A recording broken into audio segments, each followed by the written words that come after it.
Welcome to the XY Advisor podcast. To join a global community of financial advisors sharing and learning with one another to drive the positive evolution of financial advice, head to xyadvisor.com.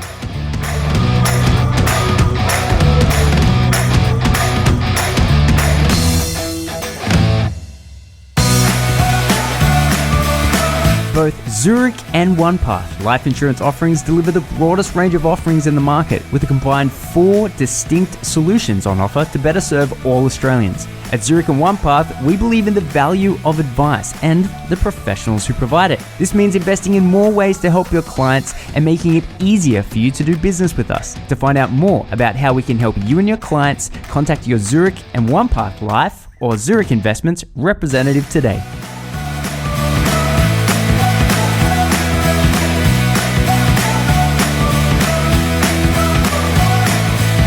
G'day, Clayton here from XY Advisor, interviewing today Ray from XY Advisor and a bunch of other things, but we'll get to all that. Mate, thanks for coming on. Thanks for having me, man. Yeah, so you're an interesting advisor. You know, you've won a bunch of awards, this, that, and the other. But the thing that I find interesting about your view of financial advice, or the way that you got into financial advice, or your approach to financial advice, was because you were already in advice and you said to yourself, I need to do a degree, and you chose psychology. That's interesting because you're the only advisor I know that did that. And I kind of want to take the chance to actually dive into that a little bit because we've never really discussed it at length. This is the mental health series, and it's obviously that interaction between humans and money that's the focus of this series. So if it's all right with you, maybe let's start with where your career began and why you chose psychology to study to become a better advisor. For sure, man. And I definitely would say that in my first few classes of psychology, they would look at me walking in my suit and tie going, what is he doing here? Like... Why? Yeah. But when you think about it a bit deeper, and I think a lot of advisors are getting this now, like it makes a lot of sense, right? So the embryonic version of this was actually in the Tracer days, where the leadership team there would go to the US and learn a lot of what US advisors were doing and seek to bring that over. From that, they created the managed account service, which took a lot of what the traditional work was away from the advisor. So managed portfolios, all of these things were then outsourced out to a different business. So it freed up a lot of space. I've got this image in my mind of like a bunch of papers on an advisor's desk. You just push all of it to one side and it's just clear space because you're not the investment guy anymore. You need to think about a deeper or a different way of working with people. I didn't realize it was to that extent. So you weren't dealing with investments at all? No. No. Well, to qualify what I've just said, we would work with clients to make sure that the investment program was aligned to all of the things that were important to them and was aligned to what they were comfortable with. But I didn't do any trading or anything like that. That was outsourced to a managed discretionary account provider. And really my job there was just to communicate to the clients what was going on in their portfolio, but I wasn't on the tools, so to speak, there. Interesting. Yeah, that's sort of similar to how it was at Dixon, where Ben and I met, where we were the financial planning, the SIS strategy arm of the business, and then there was an investment side of the company. Yeah, for sure. So once you go through an initial program with somebody and you define what it is that they need from an investment portfolio, you put that to one side. We all know you shouldn't shop and change your portfolio every 2 seconds. So not set and forget from an investment manager's perspective, but it was for us from a strategic perspective. So what are you talking about? And the US advisors were having this issue 5 years before we started to have the dilemma here. And what that created was a lot of the behavioral competencies that advisors were starting to focus on. So they were financial life managers, were these advisors that would do all the numbers stuff, but actually they were working with people to lead a life that was actually true to what they believe in, and it was more akin to psychology. Less so. I think one of the things that I learned in my degree is that psychologists would traditionally there's a theory in psychology called a set point of happiness, whereby everybody has their set point, and sometimes they're sad, sometimes they're happy, but when time comes into things, you fall back to this medium point, which is just where you sit as an individual. Psychologists would traditionally work with people that had an illness or were suffering with a trauma or some sort of issue, and the psychologist was working with the individual to get them back to that set point. But psychology was actually going through quite a few changes when I started the degree as well, and that's where all the coaching discipline starts to come in. So what my understanding of what a coach does is what I learned is that they work with people that are actually at their set point already, and it's more around thriving and peak performance and seeking to get the most out of things. So it's not solving a problem, but actually trying to create, promoting. Would you say it's trying to shift that median upwards to closer to the happiest? So, or is it the median still exists? We're just trying to spend more times on the plus side of that. The latter, right. Yeah. So there was the recognition that everybody has a set point, and there's nothing that you can do about it, but you can certainly choose how long you play at that point and define your day or your life in a way that creates movement towards the thriving side of the spectrum, I guess. Interesting. Do you ever talk about that with your clients? Not specifically, no. I think a lot of what I've learned in my degree is baked into the way that I work with people, but I'm not, I don't think I'm as explicit. Recognizing that there's this set point thing, and as I'm getting a little bit older now, in my 30s and all this sort of stuff. Ancient. I know. I'm starting to feel it a bit. But I recognize that when people come to me and they have things going on in their life, that there's a lot of, I certainly have the ability to be much more empathetic than I was in my earlier days. And I would say that one of the biggest benefits of doing a psychology degree for anybody in any job is the ability to reflect and be introspective, or certainly learn a lot about myself as well. So for financial advisors, I certainly think that there's on the surface level the dilemma of, okay, well, how are you going to work with your clients? But actually, I would suggest that the benefits of it is deeper than that. It's more at a human level, such that I would encourage this stuff to be taught in schools. Yeah, I mean, basically, financial advice, in summary, is life skills that you should have, but that our education system just avoids it, which is this life planning. It's that psychology part, and it's also the numbers, right? People don't even know how to do their own tax return. The thing that I find interesting about what you've just said in terms of coaching is taking you from where you, like the center up into the positive, and psychology or a psychologist is trying to take you from on the downside and getting up to that medium. First of all, I find that as a very interesting, like I love frameworks, and that explanation as a framework, I think like is psychology. So this series, this 10-part series has largely been about identifying when people are on that negative side of that medium. And then I guess in a roundabout way, what I'm trying to discover is what an advisor can do when the client is on that side, is on the negative, because advisors play a really important role in getting the money. So I feel like advice traditionally has been, if you're mentally on that side and there for a decent amount of time and we can prove it, we'll get you money. And money, it helps. Yeah, money helps. Money helps. And I think that's no one else is doing that job. So we are the people for that job. However, during the course of this series, I've kind of been questioning the idea that, is that in the best interest of the client? Yeah. Right? That they're being incentivized to maybe not get better and go back to work because, hey, I'm getting paid on the 15th of every month, and exactly, I enjoy going to the beach on Tuesday. Yes, exactly. But let's assume for a moment now that because improvement in your overall demeanor means that you don't get paid, then you're incentivizing staying in this position, which is not good for the person as an individual. But then the advisor's in a really tricky position, because then the advisor's, what do you coach and coax the person out of that depressed position so that they get less money, free money, or is it in the best interest of the client to get them out of there? And because because the research shows, if that person stays in that position for a long amount of time, they're going to get a cascading amount of other things go wrong. Health, well-being, right? So if you're depressed for X amount of time, then your heart disease comes and you're, sitting on the couch watching Netflix all day, right?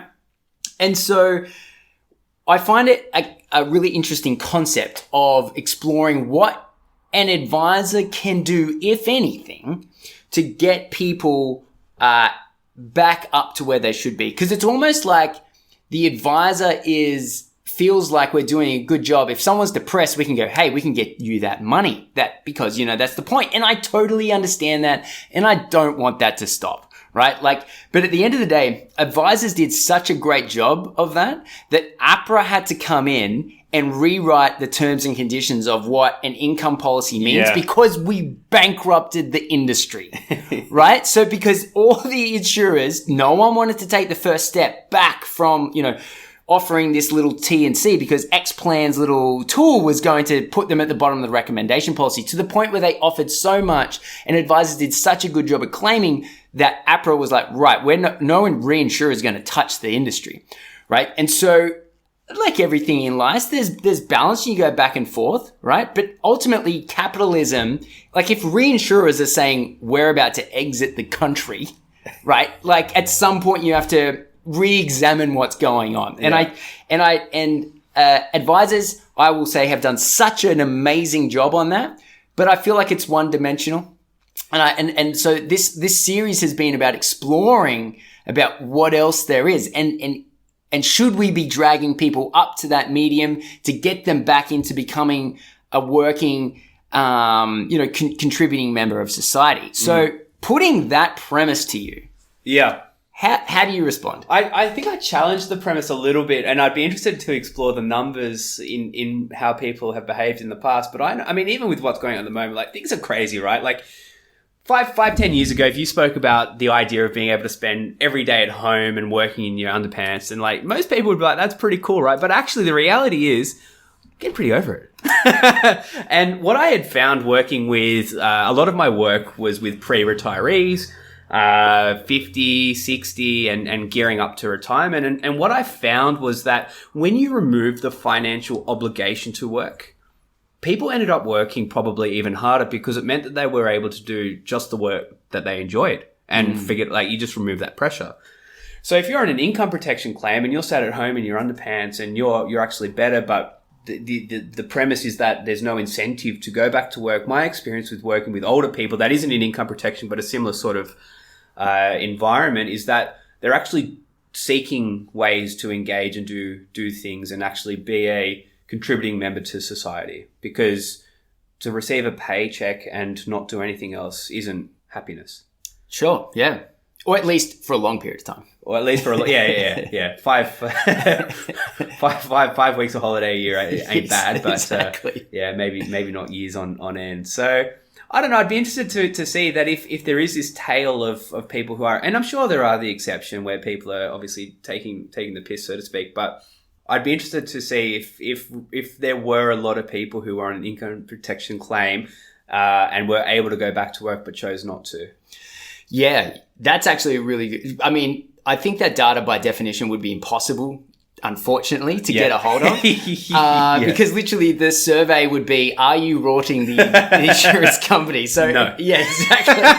So we spent $1 million on the research. Turns out 100% are still on claim that should be. Yeah. And I guess the perhaps rather than, taking a stab at what's going on, why don't we focus then on what you do, and I'll say do because undoubtedly you've come across this. What do you do when you see clients that are headed onto that negative side of their median? And do you identify that? Obviously you're not a clinical psychologist, sure, even though you have a degree in it. And so you're probably not diagnosing and, that kind of thing. But from someone who comes at advice from psychology, do you attempt to expand the role of an advisor by by helping people who are obviously, you could say, down in the dumps, whether that's situational or biological. Yeah. Do you see it as your role? And if you do, to what extent? And if you are doing anything, do you find that it works? I think there's a couple of things to that. So one of the lovely things about what I've learned in psychology and what a financial advisor tries to do are very similar, because it extends to go beyond numbers and actually tries to help people do all the things that they want to do. I don't think that would be unique to any advisor hearing that. As you were asking the question, I was thinking about I don't know that I've had many people knock on my door to speak with me about a financial plan who are really, really, really struggling, but rather people who are they're more that thriving space. They're more akin to a coaching client where they're saying, okay, well, nothing's necessarily wrong, but I don't know that I'm squeezing all the juice out of every situation, and I actually want to move towards that peak performance and that thrive. So I actually can't say that I've had too many people come in raw where they're struggling. And I think that's a shame. I wonder if there's an opportunity for the market to say to people who are struggling, it's okay, and I'm comfortable to help you there. There's definitely starting to see less now, though, the idea that you need to have a certain amount of money to work with an advisor. So I wonder if that cuts off a lot of the people who are on the left of that set point.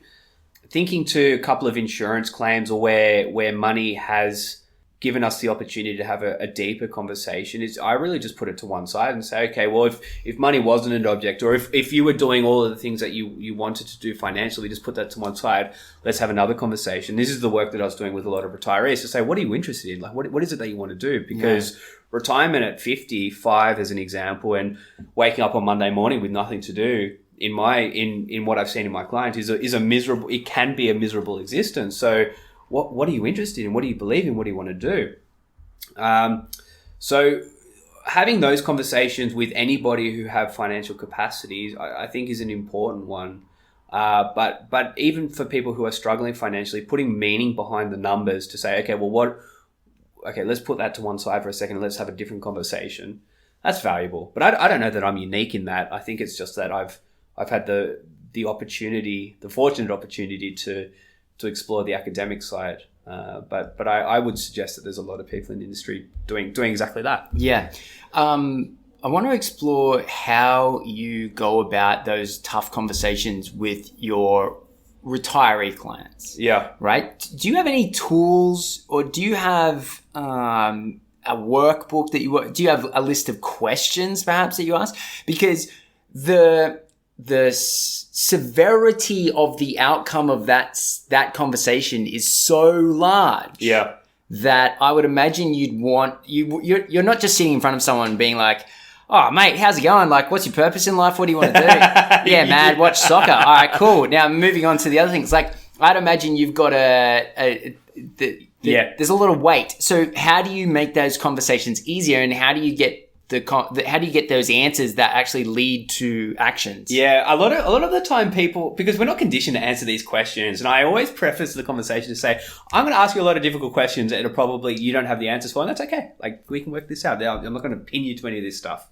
But for a lot of pre-retirees, and I can think of a couple of examples in particular where they weren't sure what they were going to do, but what we agreed was that let's give it a crack. Let's just have a shadow retirement, so to speak. So using long service leave, taking 3 to 6 months out of the workplace, have a go and let me know what you think. And then we can have a chat on the other side of it and work out what's important to you. And that was always interesting and a challenging experience for people because, and as I say, a lot of the time they were like, I actually didn't like the fact that I wasn't doing anything. So creating an environment which mimics the decision that you're about to make to get comfortable with that, I think more recently with a lot of younger clients that I work with who are getting a mortgage for the first time, the bank says they can borrow X. And I'm saying, well, actually, I think you could probably, the numbers would suggest that Y is better.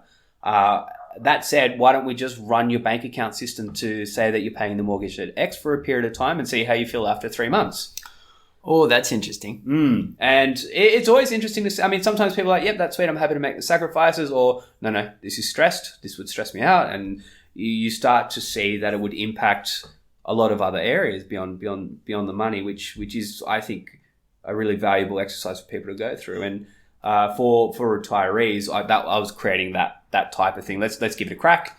Have a go for 3-6 months, and let's report back and see how you go. You were doing trial runs of expenditure and cash flow based on decisions. 100%. That's amazing. Well, the idea of going into a bank branch and asking how much money you can borrow and then shopping based on that number, for me, is ludicrous, because there's no acknowledgement of what you're doing at the moment. So that, and I just have this image in my mind of like somebody who goes to the bank, they stretch themselves, they get the really big family home, nice white picket fence, they got the dog, but then they're so bloody stressed financially that they're working extra hours, they've banked on that bonus coming in every year, and one year there's something that goes wrong and it doesn't come through, and then they get stressed, and then their partner's stressed, and like you see this stuff all the time. But if you can just have a go at it, I mean, what's the harm? No, there's no harm. It's because I fully agree with your premise. It's just I've never heard someone actually do dry runs with. I mean, it makes so much sense now you've mentioned it. So whether they're retirees or whether they're a young family looking to buy a home, there's going to be a financial impact to those decisions. Hey, let's give that let's do that before it's locked in. Yeah. Mate, that's brilliant. Thank you. Who told you to do this? Well, I thought about it myself because my wife and I, we recently bought a place, and I don't know, I've never had a mortgage before, and I get a sense, and I can do a spreadsheet, and I get a sense of what I can afford, but how I feel about it, very different. So we just gave it a crack for a period of time. Mate, that's do you talk to your clients about that? Do you say, hey, look,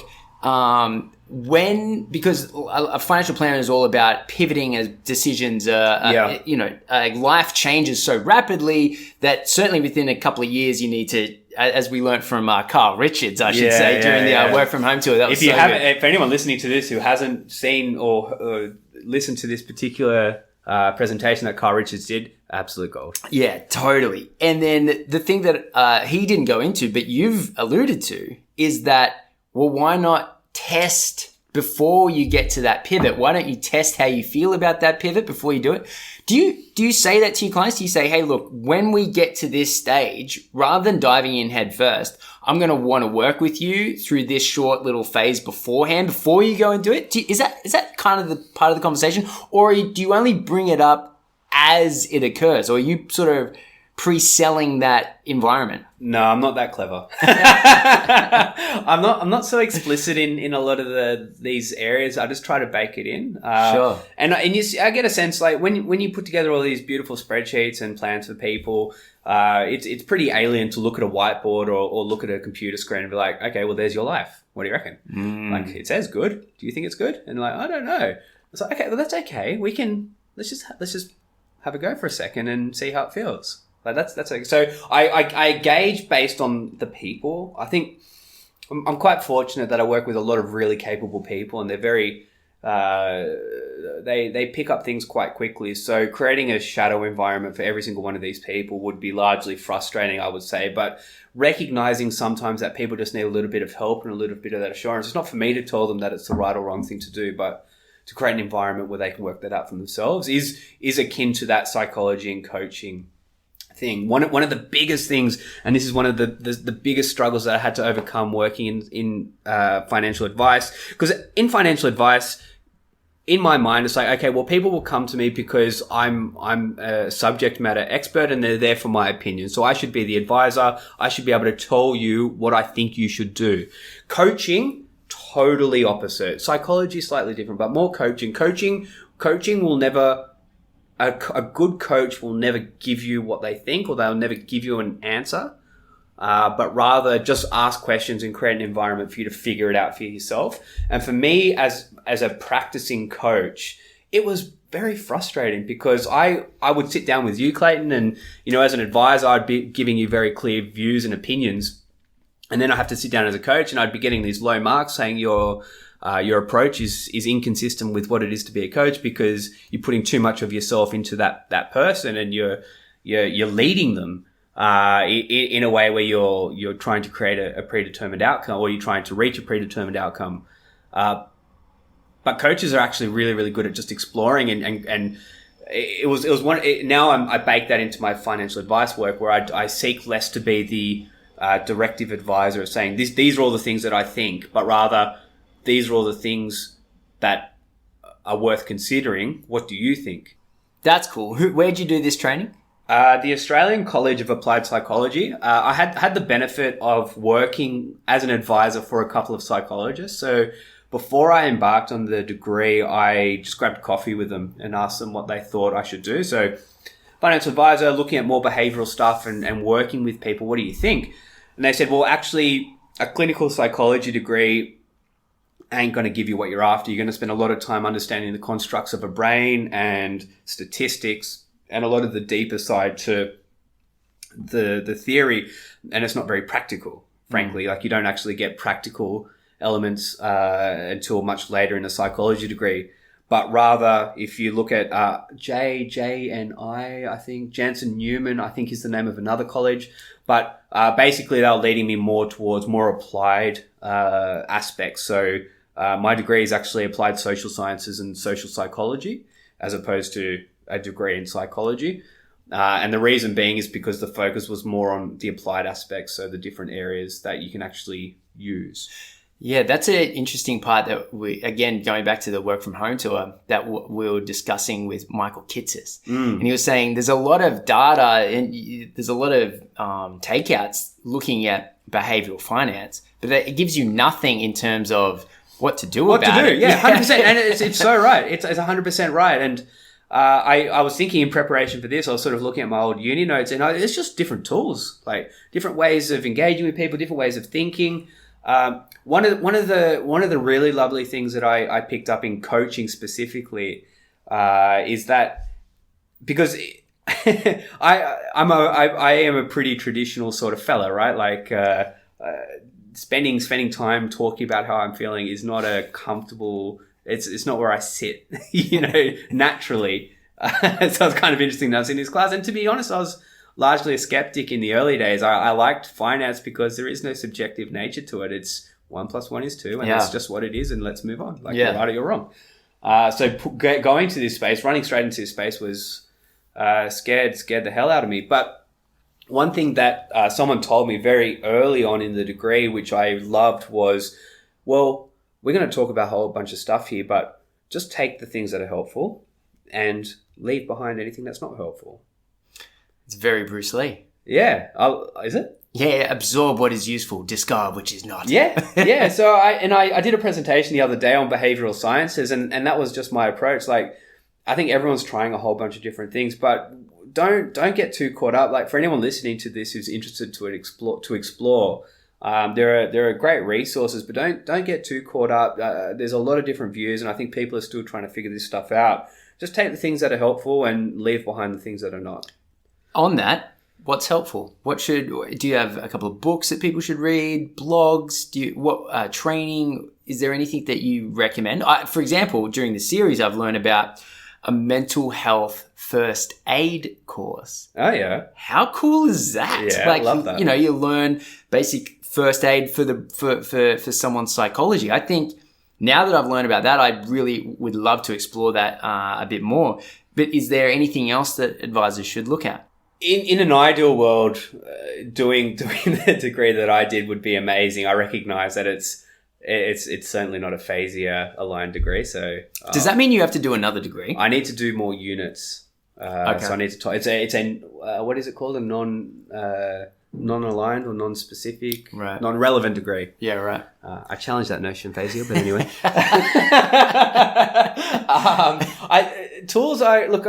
I can't think of anything too formal. I think Kyle Richards, Michael Kitsis are amazing in this space. There's a lot of really brilliant books. Thaler, I mean, these should be relatively familiar. Thaler, Nudge, a lot of decision making. Kahneman, Thinking Fast and Slow is a bit of a hard read, but there's a lot of gold in that. It's really looking at people who are focused on theories of motivation and choice architecture. So how do people behave in different environments? Anything that's there. Again, take the things that are helpful and leave behind the things that are not. Cialdini is an author of a book called Influence, and there's a lot of really interesting things there where I think salespeople can take that book down a bit of a journey. But if you think of it in a financial planning context, it's just got really strong tools on how to ask really awesome questions.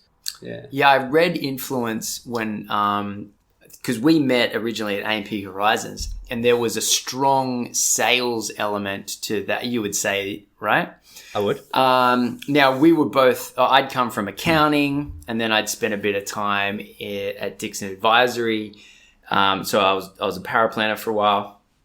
And sales was something that I was had no experience in. I'd never done. Yeah. And sort of learning sales at that point was it was an experience. And so I read Influence, and I from reading that book, I put together this whole script that I wrote down using all the methods of influence, right?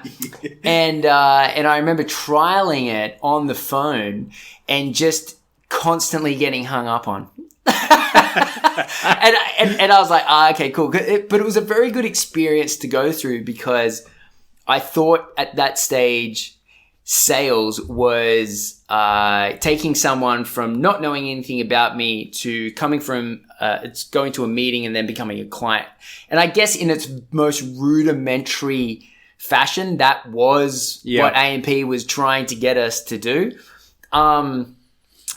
Sales, however, I've completely changed my mind on sales now. The way that I see sales now would be using the tools of technology, social media, email, YouTube, using all of these abilities to reach an audience and share a message.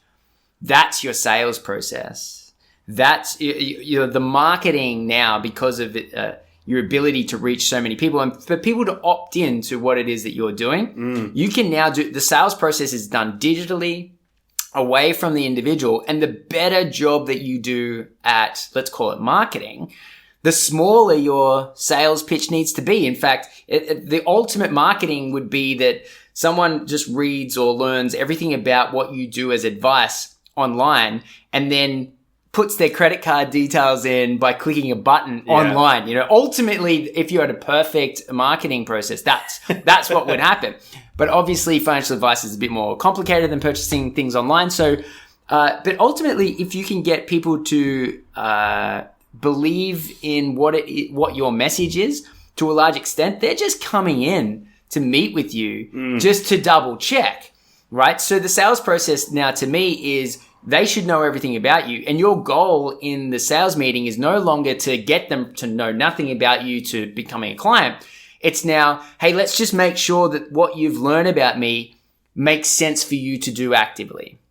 And if it does, if those two things align, then yeah, sure. And the sales process now is really just, generally speaking, it makes sense. But now specifically speaking, does it make sense? And that's how I view the sales process. Yeah, look, there's definitely merit to that. In psychology, there's a thing called I might get this wrong. I think it's the trans-theoretical model of behavior change, and it looks at the ways in which it looks at how people change their behaviors, which is an element of financial advisory, right? Or if you think about getting advice or the sales process, it's doing something and then paying somebody to change the behavior. And one thing that it taught me, the journey really goes through people pre-contemplate behavior change. So I think in the case of smoking, it's like, I understand that it's good to not smoke. And then they contemplate, the stage 2, where it's like, I should stop smoking. And then there's preparation to say, this is how I'm going to stop smoking. Then you take action to say, okay, now I've stopped smoking. And then there's the last stage, which is maintenance. So it's staying not smoking, right? But actually, in this model, and I found this super, super, super, super helpful, is that there's an actual extra stage which is now baked into the process, which is called relapse, where people fail. Mm-hmm. And they don't actually they go back to their original behavior. So I think of those stages, and I think it would be interesting for advisors to keep those stages in mind when they put together marketing messages or different ebooks or different content or podcasts or messaging, or whenever you speak with somebody, just try to recognize where they are in their behavior stage, because there are different things that you need to satisfy in order to get them to the next. And in relapse, as an example, I think it's perfectly okay, and I found it very refreshing to to have a model, to look at a model that said, yep, people will continue to take action and then fall over, but actually it's okay. So all we need to do is just make sure that review frequency or the sequencing there gets them back on track sooner than later. And it's not a case of, and I found this a lot with clients where we do a lot of savings planners and those sorts of things, and where people are breaking the rules or reverting back to their behavior previously. It's not for me to say, you've done the wrong thing, Clayton. But actually, okay, no. In my psychology mind, okay, we're in relapse phase now. So what are the things that I need to talk to Clayton about to get him back to a pre-contemplation stage? And there are tools and techniques. It's around strong questioning. But I think for any advisor, just recognizing that journey in putting together marketing or working with people or building your sales cycle, similar to what you were talking about before. I think technology can do a lot of the heavy lifting here. Is helpful. I had a client many years ago come to me and say, because funnily enough, I figured out a niche that I had that was involved in finance. So people that were, I would say, high up in banks, Macquarie Bank, BT, or I looked after people who were working in finance. Right. And what was that like?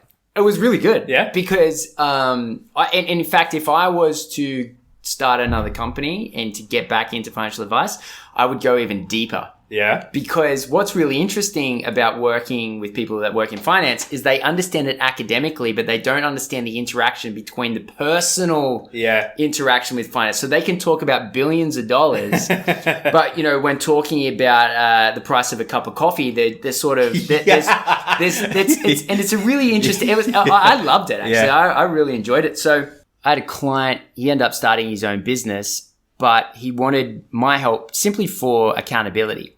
And the idea of baking in a process where you're expecting people to fail makes a lot of sense. I guess it wasn't so much an issue, but it was a foreseeable problem because I dealt a lot with cash flow.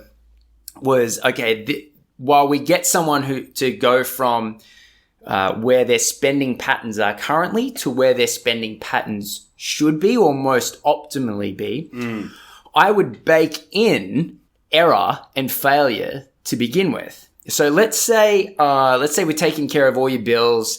So your fixed costs are done, short and long-term savings are all taken care of, debt's getting paid down, and then we figured out there was a certain amount that you wanted to spend per week. So on top of all of everything else you need to think about, let's say that amount was $300, right, as an individual per week. What I would then do is I would say, okay, cool. Let's start with 400. And so I'm going to bake into this process that you're going to fail and I learned that because because it was such a huge transition from what they were doing to what they are doing now, that I would anticipate. And there was just so much work with all of my early clients about moving money around for them because they kept making the mistake that I learned I'm just going to bake it in. And so for the first quarter, they've got an extra 25, 30%. And I would say to them at the end of the quarter, how do you feel about that? Because ultimately we want to get to this, but is it working for you now? Do you have money left over, or are you spending all of it? In which case we need to edit the plan. But I didn't have a framework for that. That was just learnt through experience. But you're saying the expectation that someone will fail is now almost as a part of a proper plan. Yeah, well, I think it just takes the pressure off for people because I know for people who work with me for the first time, similar to what you're saying, we propose a pretty drastic change to behavior, and it can be uncomfortable. It's a bit of a leap, right?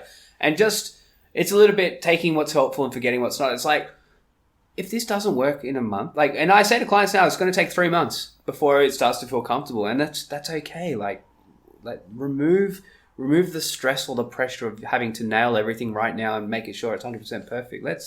Let's just agree that this is a good thing to do for right now, and then for tomorrow, if it's uncomfortable, we just have a conversation. When you did the extra 25-30%, did you find that they were spending that money? I'm interested because anchoring would suggest that, and I know I would do this, I would definitely adjust to whatever I get.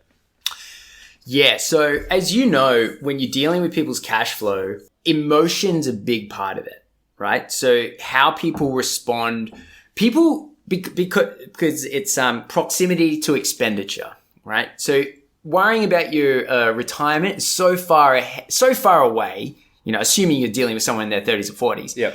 That it's this theoretical concept. Sure, yes, fine, let's get the most. Ultimately, all you're trying to do is get the most amount of money so that you can spend when you no longer receive an income.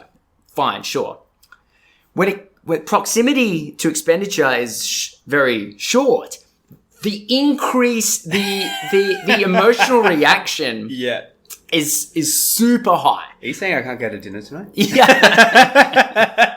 Correct, right? So literally, yeah. So the money today is more important than money tomorrow, which is more important than money next week, which is more important than money next month. And when you're dealing with cash flow, you are dealing with the money today. And so I noticed that we would come up with this optimal plan. I would bake in the fact that they would fail. And then I would ask them 3 months in, oh, but you know what it's like. You're speaking to the person so regularly. Yeah.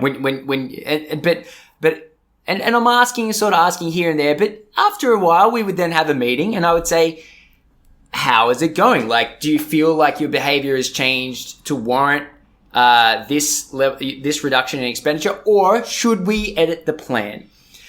And because the emotional attachment was so high, I noticed there was a dial called guilt.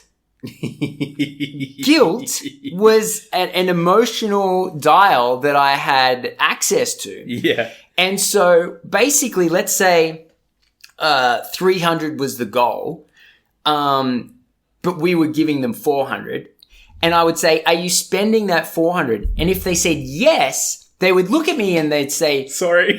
Yes. It would be like this. I'm overspending and I don't want to. And I'd say, okay, well, let's try something else. Let's now flip it up. Let's move it to say 375. But rather than paying you 375 on Thursday, what happens if we give you, I don't know, maybe 150 on Monday and then 225 on a Thursday, right? And so we're just trialing something different, right? So now we're going to pay you twice a week, different amounts. So you've still got the majority to smash on the weekend, but now your Monday is still, that you're still going to get that and you've reduced by 25%. How do you feel about that? Cool. Like that's a really good shot. So then we trial that for a handful of months. Well, how are you feeling?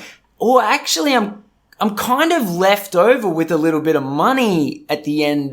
When I'm getting to Thursday, I'm realizing I've still got maybe $30 there or something. I'm like, okay, cool. So what you're suggesting maybe is we keep the Monday and Thursday, but instead of receiving 150 on Monday, we'll only do 120. And they're like, yeah, let's give that a shot. And then each time we're sort of, when that sort of quarterly meeting would happen, they'd come in, we'd look at the big screen in the office, we'd go through the calculator, what that means here. Ultimately, they knew and I knew we were aiming for a certain figure. But I realized it would take them maybe 12 months of editing their behavior. Yeah. And my job was to give them different options of payment, regularities at different amounts, to the point where, and it was kind of cool, like everyone had a different payment plan. So payment plan receiving the money, their own payment plan, right? Yeah. So the biggest, so some people would receive money, and I'm not even kidding, every single day. Really? I had clients that would get paid $40 on every single, on the 5 days. They just couldn't help themselves. Exactly. So they knew that $40 was going to turn up. I had other clients that would want to get paid monthly because they just liked that idea of having the lump sum. Yeah. And then they sort of had a bit of control of where they wanted to spend it every day. Some people like gaming it as well. Like, I managed to get to the end of the month and I've still got my money. Exactly. So I did find that really interesting. I certainly didn't have a model for that expecting a failure, but now that you mention it, I think you were baking it in, man. Absolutely, yeah. And trialing to get to that ultimate, and sometimes we'd get there, and sometimes we wouldn't get there. I do find that whole concept of like hacking the process in a way that makes sense for the individual to get their best outcome.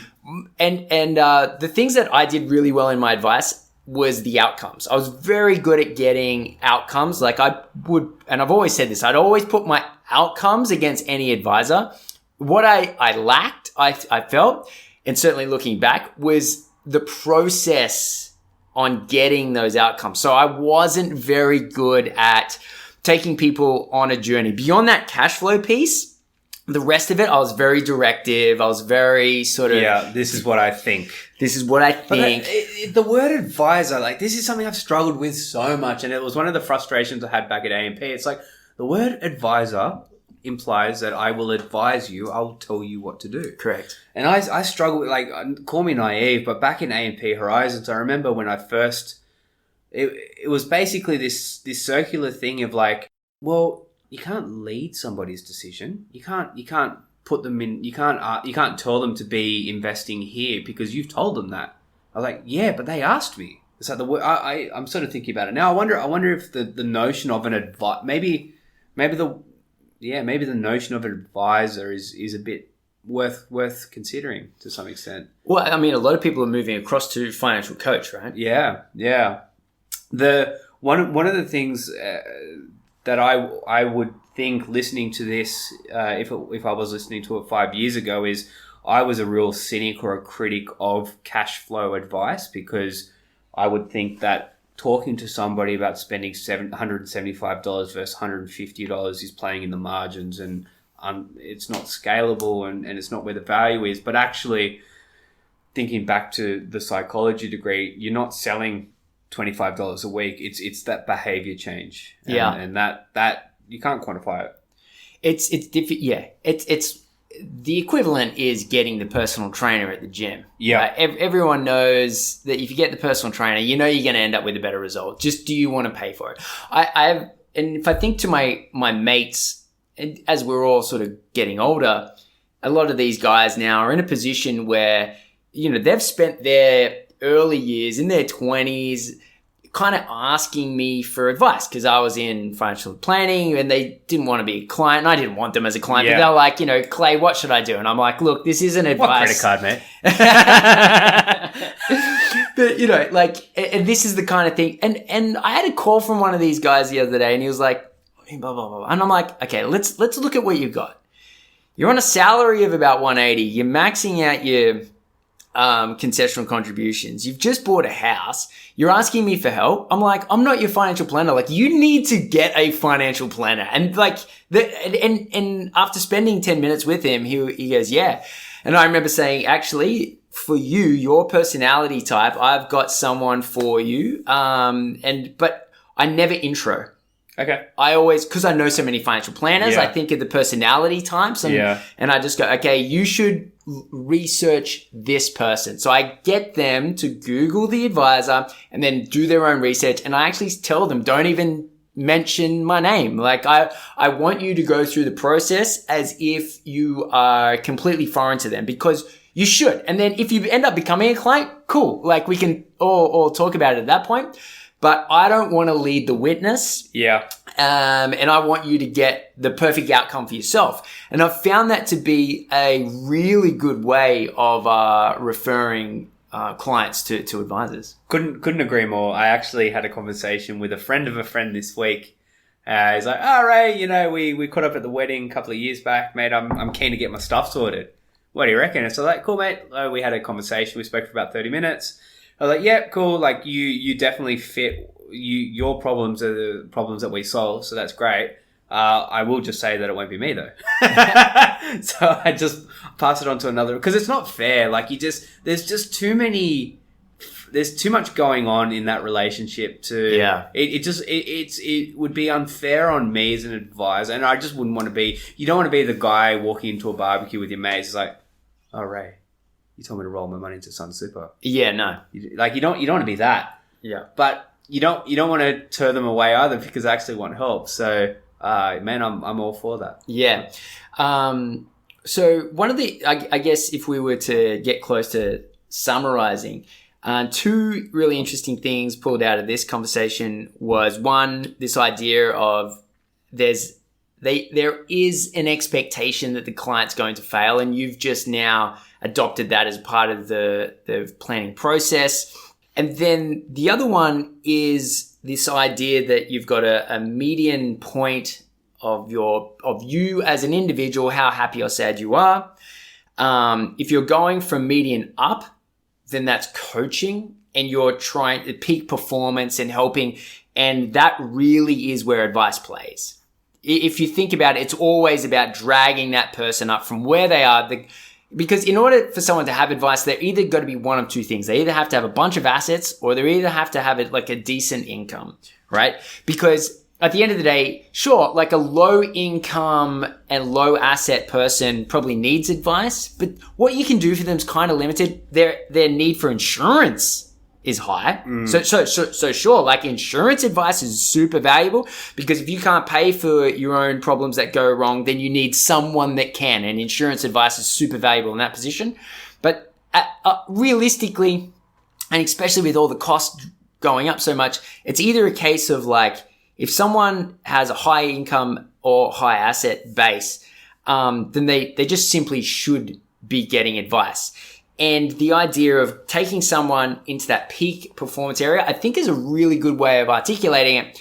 I guess I sort of, this podcast series has largely been about where people are when they're below that median place. Yeah. And trying to get them back to the set point. Back to that set point. But advisors currently don't really have a lot of tools to do that. Yeah. However, it's a conversation that needed to be had, and I would like to see what happens in that space, because as an individual, it's not highly enjoyable to work with people that are in that position. But I'm sure, I have no doubt that there are people who need advice that are in that position. And actually, to be fair, there are going to be advisors that have clients who drop to that at any given stage. What is 1 in 5 people are going to have a mental health problem? So let's call it that 1 in 5 of your clients each year are going to have that event happen. Or 1 in 5 of your clients right now. Yeah, 1 in 5 of your clients right now is having that experience that takes them below their median place. I'd love to start getting some literature and to start getting some research around but it's kind of interesting, because advice is really just finding their feet with median upwards. Yeah. So now I'm sort of expanding that conversation from below to median, and we don't really have a lot there. Who knows? But if you consider that 20% of your client base at any given time are going to be experiencing that, then what we do there, I think, it will ultimately need to be included in the advice process. Yeah, I'm with you 100%, man. And there are tools that exist, specifically in the coaching space. There's a Coaching Academy Institute in Sydney. I've not worked directly with them, but they do definitely work in this space. But I think at this point, it's just a case of acknowledging that 1 in 5 of your clients are potentially, not in a great place. So when just having that front of mind, I find is helpful. I don't know the answers, but that's okay. Like we'll help each other as we go through the journey. And because we talk to people and we're so intimate when it comes to their lives, having a layer of empathy is that I think just recognizing this stuff is a big part of the battle.